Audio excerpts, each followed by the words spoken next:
Buenas noches, son las 19:01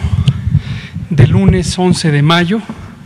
Estoy consciente que ayer dije que era domingo 20 de mayo, cuando era domingo 10 de mayo, Día de las Madres. Hoy es lunes 11 de mayo de 2020 y estamos en el Palacio Nacional, en la Ciudad de México,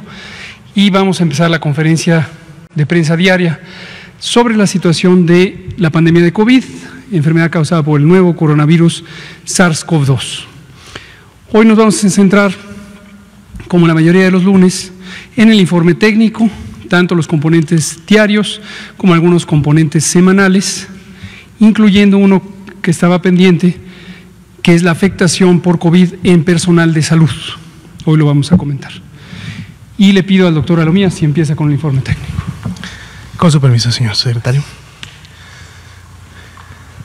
Muy buenas tardes con todas, con todos. Hoy día es el día 50 ya de la Jornada Nacional de Sana Distancia y estamos en nuestra conferencia vespertina número 73 Y bueno, como todas las noches, vamos a iniciar con el componente de actualizar el panorama epidemiológico, tanto en el campo internacional, que es el menor, así como el campo nacional, que es el de mayor interés. En la siguiente diapositiva, precisamente, podremos ver cómo se ha estado comportando la pandemia a nivel mundial. Si vemos la cifra total de casos acumulados, pues bueno, estos acaban de exceder los 4 millones de casos confirmados en todo el mundo. Sin embargo, siempre hemos resaltado que la pandemia activa es ya del 29%, menos de la tercera parte realmente son los casos que se están presentando como un componente activo de esta pandemia. Y estos casos confirmados en los últimos 14 días, además tienen esta distribución en función de la región de la OMS en la cual se encuentra la persona afectada. Vemos que la región de las Américas continúa y seguirá siendo la región más afectada, dado que los países que la componen fueron los últimos en entrar a la pandemia como tal, y vemos cómo hay una reducción interesante en la proporción de casos en las Américas, 49.7, cuando ya nos habíamos estado acercando a ser el 52%, pero bueno, vamos a ver esto realmente cómo se sigue comportando durante la semana. La siguiente diapositiva, por favor. La actualización de los números del día de hoy, 36.327 los casos confirmados acumulados desde que inició la epidemia en el país. Pero igualmente tenemos la cifra de lo que se consideraría la epidemia realmente activa en México, es decir, lo que continúa generando y dando movimiento, distribución y dispersión a la epidemia como tal, que son los 8.288 casos que se han confirmado, que han iniciado con síntomas en las últimas 2 semanas. 3.573 las lamentables defunciones que han ocurrido a causa de esta enfermedad, recordando que es una enfermedad que puede causar complicaciones severas, sobre todo enfocadas a la función pulmonar en sí, y que también se encuentran bastante bien identificados los grupos de riesgo, que son los que más se afectan precisamente con esta epidemia, y que el doctor López-Gatell hoy día los va a mencionar en la actualización semanal para que veamos cómo continúa este comportamiento. Son más de 135,000 las personas que en México ya han sido estudiadas y que han ingresado a un protocolo de estudio como casos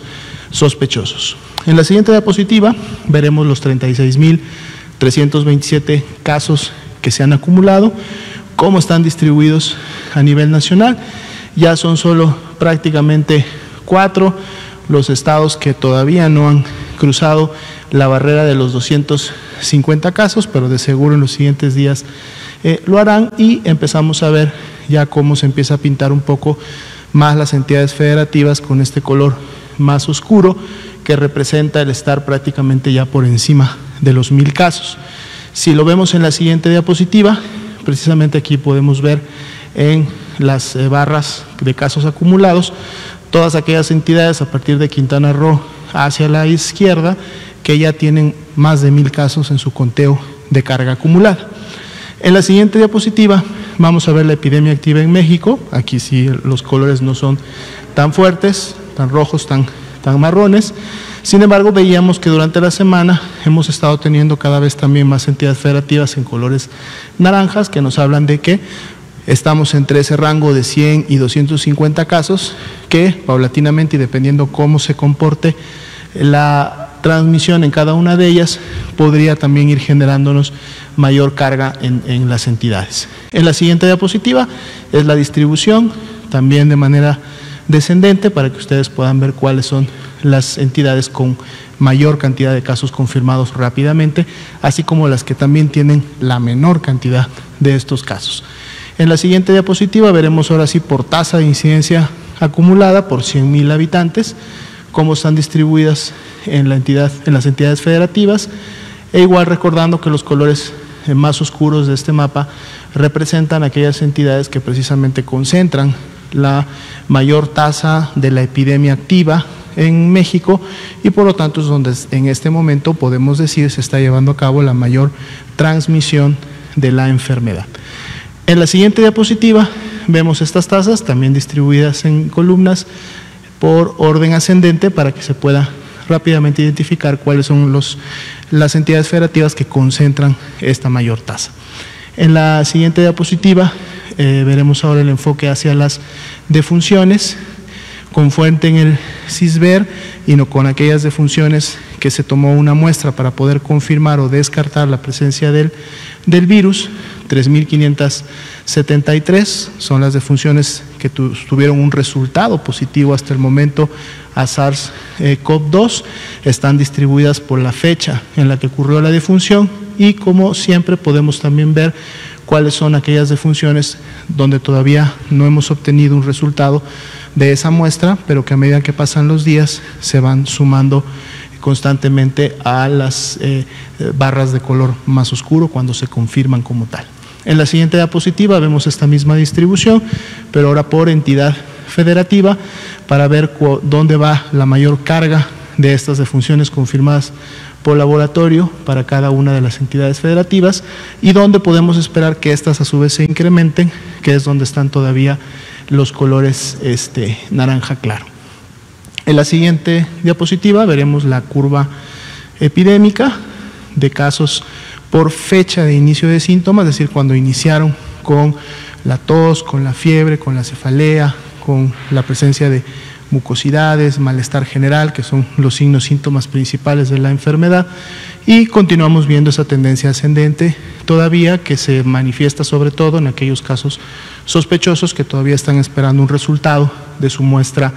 de laboratorio, pero la tendencia continúa todavía en esta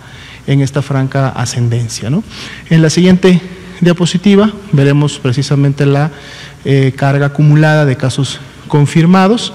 Fueron 1.305 los casos que se confirmaron en las últimas 24 horas, que representaron solo un 3.7% de incremento. Sin embargo, recordemos que hoy es lunes, ayer fue domingo, por lo tanto siempre sabemos que durante el fin de semana, sobre todo los domingos, puede disminuir un poco la demanda de atención médica, así también en su momento la emisión de resultados, por lo tanto será mañana, el miércoles, cuando veamos si realmente esa tendencia que estamos viendo en las barras naranjas se mantiene o volvemos nuevamente a las tendencias que hemos estado teniendo en días anteriores. Vamos a ver ahora la ocupación y la disponibilidad hospitalaria para los pacientes que tienen COVID. Al corte del día de ayer a la medianoche, 13.529 eran las camas IRA general disponibles, o sea que todavía están disponibles a nivel nacional para poder recibir a personas con algún síntoma o signo de gravedad que amerite su hospitalización, y también 7.057 estaban ya ocupadas, es decir, tenían ya ingresado a una persona a la cual se le estaba dando este tipo de atención y por lo tanto representa una ocupación para este tipo de camas, que son las de hospitalización general para COVID, de un 34%, un porcentaje que se ha mantenido,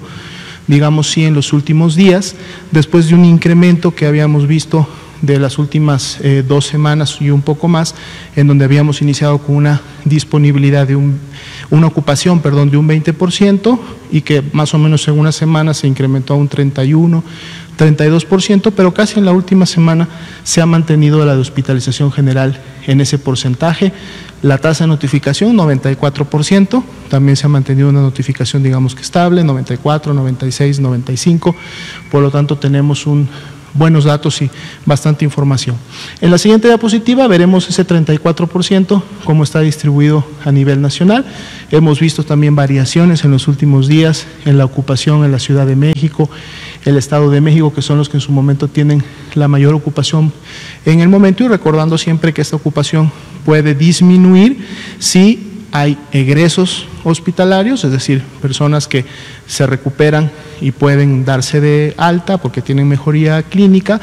pero también puede disminuir e incrementarse la disponibilidad gracias a los procesos de reconversión y expansión en el cual se están sumando camas disponibles al sistema cada día. Y en la siguiente diapositiva que sería la última de este bloque, vemos específicamente la ocupación y disponibilidad de las camas de terapia intensiva reservadas para aquellos pacientes que tienen las complicaciones más graves, que se consideran críticos y que por lo tanto requieren de un ventilador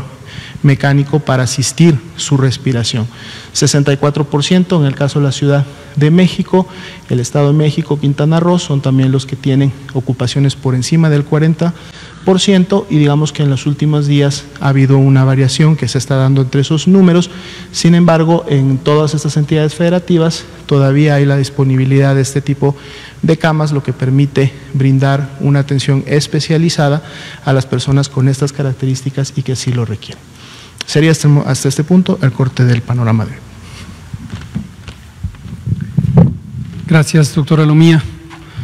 Vamos a proceder entonces ahora con alguna de la información semanal. Esta recordarán que ya no la ponemos diario porque cambia poco, pero sí interesa que le demos seguimiento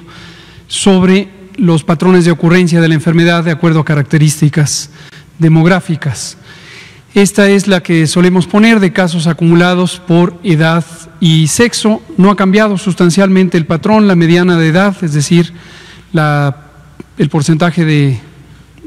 50% tienen hasta 46 años o 50% tienen 46 o más. Y respecto a la distribución por sexo, podemos ver que es casi indistinta la distribución, aunque obviamente con una mayor cantidad en el sexo masculino. La siguiente.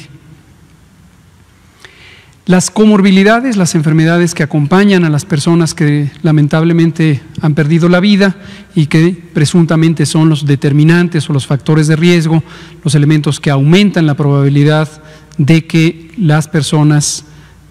padeciendo COVID presenten las complicaciones y las complicaciones fatales, son precisamente hipertensión, diabetes y obesidad,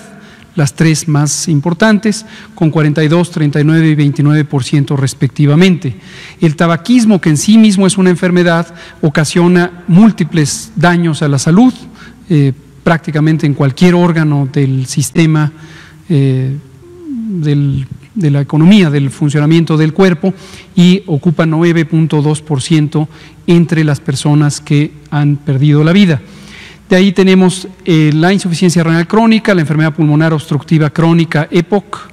y también tenemos la enfermedad cardiovascular, que tiene múltiples componentes, múltiples expresiones, pero es a la que nos referimos como enfermedad cardíaca crónica, la inmunosupresión por distintas causas, siendo cáncer una de las más frecuentes, ya sea cáncer o el uso de quimioterapia contra el cáncer, y también el asma y la condición de vivir con VIH o padecer SIDA. La siguiente. Respecto a las defunciones, en la otra mostramos la distribución por sexo y edad de los casos, en este caso es de las personas que han perdido la vida. La mediana de edad es un poco más avanzada, es 10 años, 13 años de hecho más